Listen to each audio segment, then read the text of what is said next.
Bismillahirrahmanirrahim. Assalamualaikum warahmatullahi wabarakatuh. Alhamdulillahi rabbil alamin. Wassalatu wassalamu ala asyrafil anbiya wal mursalin wa ala alihi wasahbihi wasallam ajmain. Kita tidak bosan-bosannya mengucapkan rasa syukur kita kepada Allah Subhanahu wa taala yang memberikan kepada kita nikmat kesehatan, kelapangan waktu sehingga kita bisa melaksanakan rutinitas, yaitu proses belajar di sekolah kita cintai ini, yang kita cintai ini walaupun dalam keadaan daring. Salawat bering salam ke ruh junjungan kita Nabi besar Nabi Muhammad sallallahu alaihi wasallam, di mana syafaatnya lah yang kita harapkan mulai daripada saat ini sampai dengan yaumil akhir nantinya.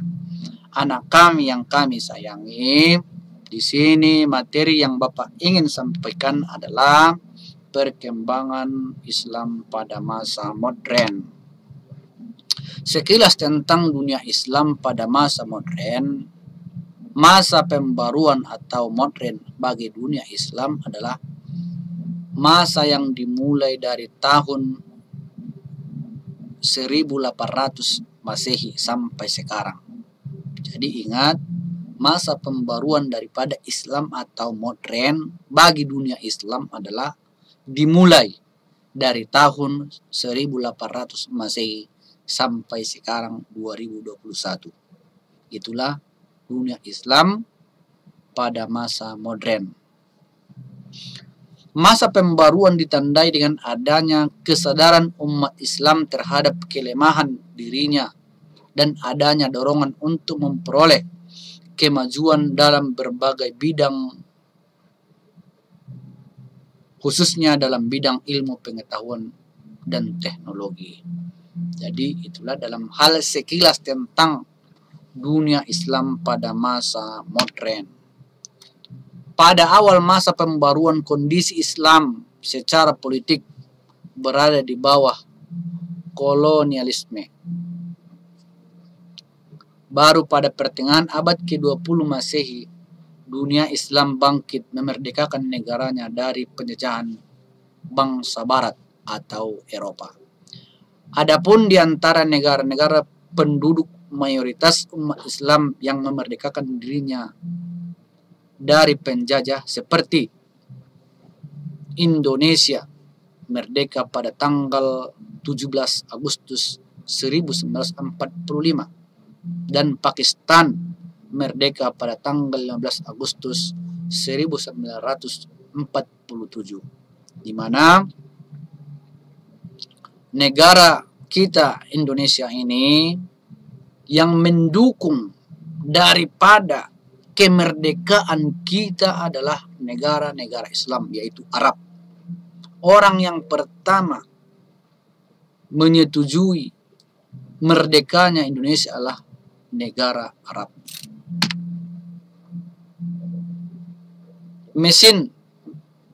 Mesir secara formal memperoleh kemerdekaan dari Inggris tahun 1922 Masehi, namun Mesir baru merasa benar-benar merdeka pada tanggal 23 Juli 1952, yakni setelah Jamal Abdul Nasir menjadi penguasa, karena dapat menggulingkan Raja Farud yang dalam masa pemerintahnya mendapat pengaruh Inggris yang sangat besar, yaitu Inggris negara Eropa. Harus dengan Jamal Abdul Nasir yang menjadi penguasa, yaitu Islam. Selanjutnya adalah Irak merdeka secara formal dari penjajah Inggris tahun 1932 Masehi, tetapi sebenarnya baru benar-benar merdeka pada tahun 1958 Masehi. Syria dan Lebanon merdeka dari penjajahan Prancis tahun 1946 Masehi.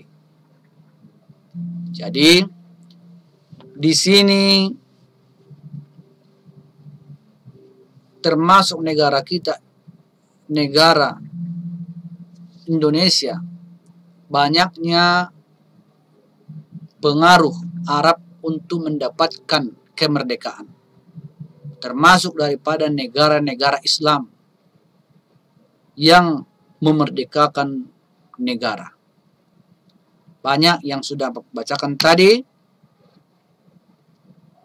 berarti perkembangan Islam di era modern sangatlah pesat. Setelah negara-negara tersebut memperoleh kemerdekaan, maka umat Islam bersama-sama dengan pemerintah negaranya melakukan usaha membangun dalam berbagai bidang demi terwujudnya masyarakat bangsa yang adil dan makmur di bawah naungan ridho Allah Subhanahu wa taala. Jadi dalam hal untuk mendapatkan daripada kemerdekaan negara kita, negara Indonesia adalah semuanya atas berkat rahmat Allah yang Maha Kuasa dan dengan didorongkan oleh keinginan yang luhur. Jadi untuk mendapatkan kemerdekaan itu adalah pemberian daripada Allah Subhanahu wa taala dan budi luhur, keinginan yang baik untuk mendapatkan kemerdekaan itu. Perkembangan ajaran Islam pada masa modern menjelang pada awal-awal pada masa pembaruan, yaitu sebelum sesudah tahun 1800 Masehi, umat Islam berbagai negara telah menyimpan dari ajaran Islam yang bersumber kepada Al-Quran dan hadis. Penyimpangan itu terdapat dalam hal ajaran Islam tentang ketauhidan telah bercampur dengan kemusyrikan. Hal ini ditandai dengan banyaknya umat Islam yang selain menyembah Allah juga memuja makhluk yang dianggap keramat dan meminta tolong dalam hal urusan gaib kepada dukun-dukun, orang-orang yang dianggap sakti. Selain itu, ada juga kelompok umat Islam yang mengkultuskan dan beranggapan bahwa sultan adalah orang suci yang segala perintahnya harus ditaati. Nah, ini kesalahan. Ini sudah menyalahi daripada akidah, di mana yang sebenarnya adalah yang harus kita sembah adalah Allah Subhanahu wa taala, bukan menyembah atau menganggap seseorang itu orang yang suci.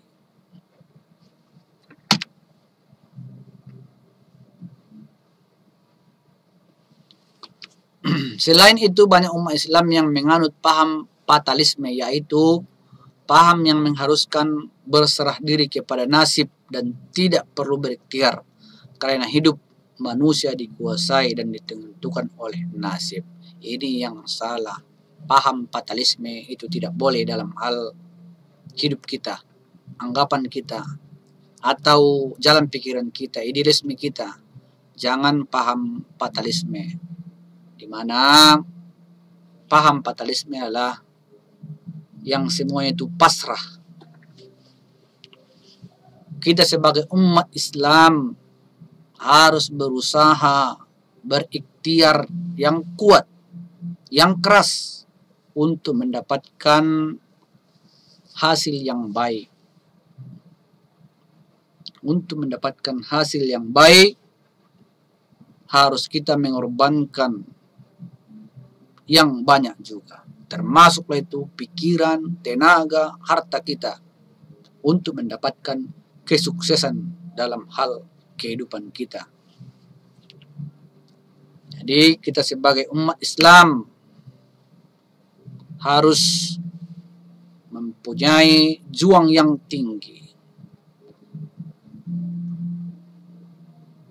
Tapi adanya generasi-generasi Islam yang sangat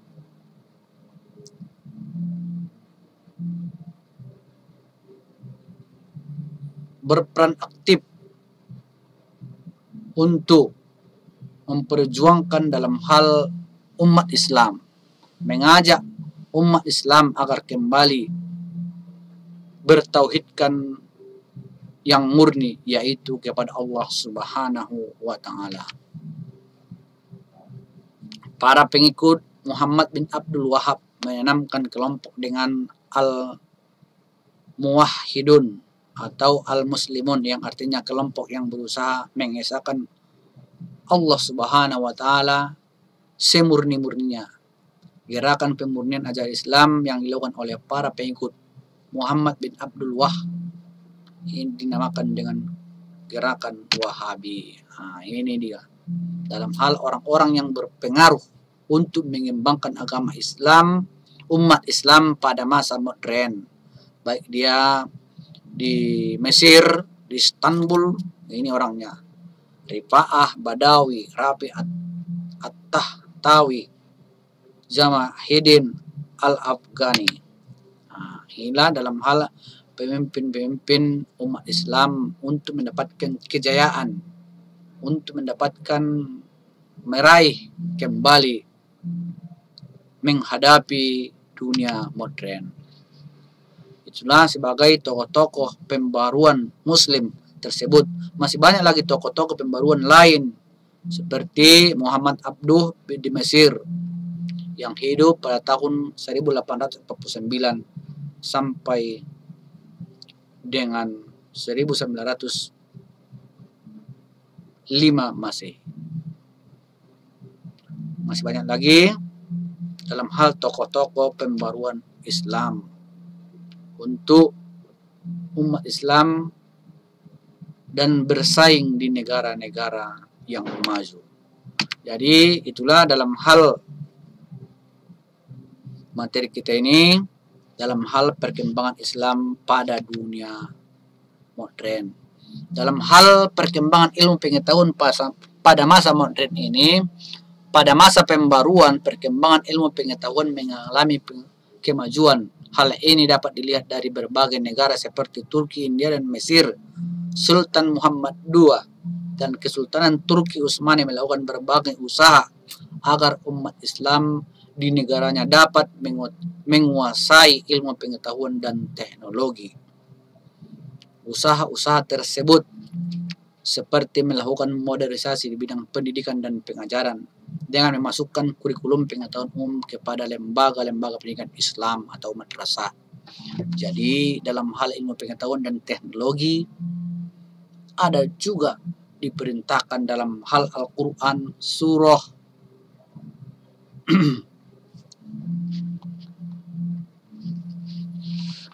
Bismillahirrahmanirrahim. Surah Ar-Rahman ayat 33 kalau tidak salah Bapak. Bismillahirrahmanirrahim. Ya ma'asarul jinni wal insi inistata'tum antan puju min aqtaris samawati wal arda fanpuju la tanpujuna illa bisultan. Dalam hal ilmu pengetahuan dan teknologi, Allah Subhanahu wa Ta'ala memerintahkan kepada kita bagi golongan jin dan manusia, apabila kamu sanggup menguasai atau menembus langit dan bumi, maka tembuslah. Kamu tidak akan dapat menembusnya kecuali dengan ilmu pengetahuan, kecuali dengan sultan. Jadi itulah dalam hal ilmu pengetahuan dan teknologi dan modernisasi pendidikan dan pengajaran dan ilmu pengetahuan dalam hal ilmu pengetahuan dan teknologi yang mendorong umat Islam agar lebih jauh lagi mengembangkan atau memikirkan daripada alam ini, yang ada di alam ini semua bisa bermanfaat. Jadi kepada anak kami pun yang notabene kita sekolah teknik agar memikirkan yang bisa bermanfaat untuk kita sendiri dan orang lain. Kira-kira itu saja dulu dalam hal materi kita ini. Mudah-mudahan anak kami bisa memahami dan juga bisa untuk melakukan kebaikan terobosan dalam hal teknologi, apalagi di zaman yang serba ada ini. Bisa saja karena sudah semua telah canggih semua, mudah semua, asal ada kemauan dan kesungguh-sungguhan kita. Wabillahi taufiq wal hidayah. Assalamualaikum warahmatullahi wabarakatuh.